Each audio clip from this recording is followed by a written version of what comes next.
Hello बच्चों, good morning. क्या हाल चाल है आप लोगों का? बच्चों welcome to my YouTube channel best approach and I am Manoj Chauhan, your favourite maths educator for mains and advance. चलिए स्टार्ट करते हैं 2015 का क्वेश्चन। तो बच्चों इसमें दे रखा है, suppose that foci of ellipse x square by 9 plus y square by 1 are F1 F2। बच्चों लिखते हुए चलते हैं। तो फोसाई कितना होता है? अंडर रूट ऑफ, फॉर्मूला याद होगा आपको, ए स्क्वायर माइनस बी स्क्वायर। ये तब होता है जब आपका वर्टिकल होता है और सॉरी हॉरिजॉन्टल होता है, और हॉरिजॉन्टल मतलब एक्स स्क्वायर के नीचे बड़ा। 9 माइनस 5 4 का रूट 2 प्लस माइनस 2,0 और F1 F2, F1 पॉजिटिव है तो F1 बेसिकली पॉइंट हो जाएगा आपका 2,0 और F2 नेगेटिव है तो ये हो जाएगा आपका -2,0। चलिए, कोऑर्डिनेट ज्योमेट्री का सवाल वैसे भी थोड़ा लेंदी होता है, डेटा ज़्यादा होता है, पर ठीक है लिखते हुए चलेंगे तो सब काम हो जाएगा।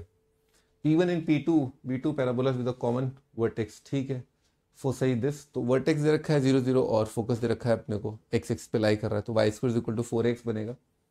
F1, तो F1 क्या था? 2,0। तो जो फोकस 2,0 तो पैराबोला क्या आ जाएगा? Y square is equal to 8x। बड़े आराम से है ना, दिख गया। 2F2 -4 हो जाएगा, ठीक है, लेफ्ट फेसिंग आएगा, तो -4 मतलब y square is equal to -16x आ जाएगा। ठीक है जी, बड़े आराम से रिस्पेक्टिवली।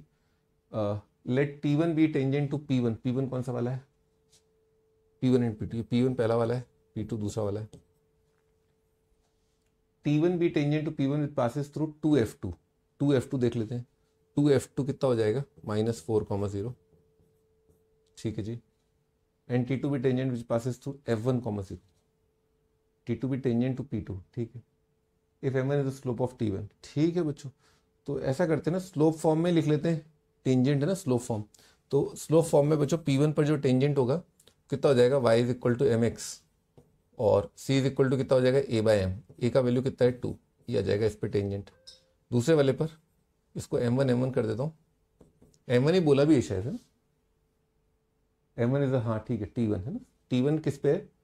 P1 पर है। ठीक है, तो इसका कितना आ जाएगा? M2x और a का वैल्यू कितना है? -a का 4, a बाय m है ना, ये आ रहा है। ठीक है, T2 be tangent to this with this. ठीक है, अब ऐसा करते हैं, इसको पास कराना है अपने को। Let T1 be tangent passes through 2F2। 2F2 लिखा था, हाँ ये लिखा था। इसमें रख दिया x की जगह -4, y की जगह 0, -4m1 प्लस 2/m1 है ना, तो कितना आ जाएगा? 2m1 square is equal to 1। तो m1 स्क्वायर कितना आ जाएगा? 1/2 m1 स्क्वायर। तो बच्चों ये फिगर कितना आ गया अपना? 2 आ गया ना, ये फिगर 2 है। m2 स्क्वायर दूसरा वाला T2 be tangent to P2 with passes through F1,0। T2 be tangent, ये T2 टेंजेंट है, पासेस थ्रू F1, इससे पास कराना है। अच्छा, इसी से पास कराना है, उसमें 2F2 था ना। ठीक है, तो इसमें रख दिया x की जगह 2, y की जगह 0,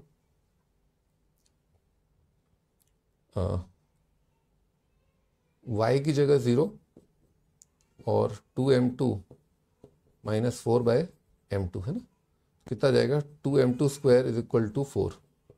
m2 स्क्वायर कितना आ जाएगा? ये भी 2 आ गया बच्चों, है ना, तो 2 + 2 कितना आ जाएगा? 4 अपना आंसर आ जाएगा। तो करते जाओ आंसर आ जाएगा, इसमें ऐसा कुछ नहीं है। ठीक है, थोड़ा सा अपन वेल फेमिलियर हो पैराबोला की इक्वेशन के साथ, कि राइट फेसिंग है, वर्टेक्स 0 0, फोकस 2,0, तो y square equal to 8x आएगा। वर्टेक्स 0 0, फोकस -4,0, पैराबोला आएगा y square equal to -16x। Under root a square minus b square, ये अपना डिपेंडिंग डेटा कैसे दे रखा है, AE होता है, ये भी होता है, याद रखें, है ना। ठीक है बच्चों, बाय।